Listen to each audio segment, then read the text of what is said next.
We love designing products. You know what? We even love designing brands. I mean, take a close look at these and try and imagine how much we actually spend designing them. It's quite a shock, actually. I mean, gotta love Twitter. I mean, the power of clip art. But seriously, we spend a lot of money on these things, products, brands. But how often do we actually design companies? It's amazing. We have 21st century ideas about business, but even to this day, we shoehorn them into structures that came from the 19th century.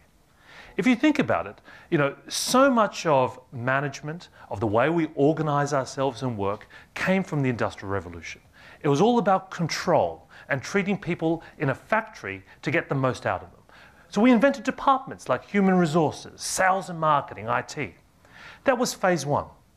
Not so long ago, we moved into phase two, where we figured out that we could take those departments and we could move them elsewhere. So we could offshore entire business processes to places like India or the Philippines.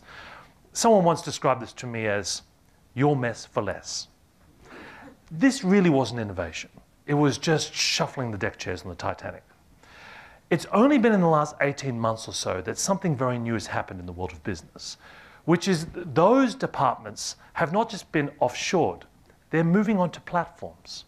So they're moving on to people who, like companies like Salesforce, that just specialize in sales and marketing. They're not just doing a single instance or a customized IT build. They're doing it for thousands of industries, which means they can get levels of innovation that IT vendors never were able to in the past.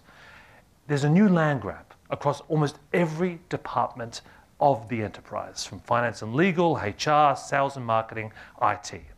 What's really interesting, and this is tough for a lot of IT vendors, is that the actual companies and platforms are integrating among themselves now. So they're actually joining in the cloud. Now, there's a few consequences of this. The first thing is that IT departments have to change. They're upgrading their DNA.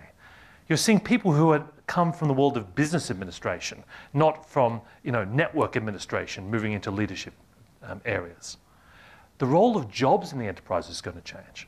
You know what? Accountants may even get less boring. Because in the past you might have had a team of people in accounts receivable making calls, chasing up bills and invoices. That's all going to go to software. The people left in finance will be business strategists. But there's another very important consequence, and I've written this in very small writing because it's probably the most terrifying thing I'm going to say, which is the virtualization of everything. We saw it in the data center, which first virtualized its hardware, and now with new advances is going to move right to the edge of the network. You've seen this in networks themselves, going from IP networks to now software-defined networks. But you're going to see it in business as the basic building blocks of process and platforms become virtualized, which leads us to the most important question of the 21st century, which is what is the company? And importantly, how do we design a good one?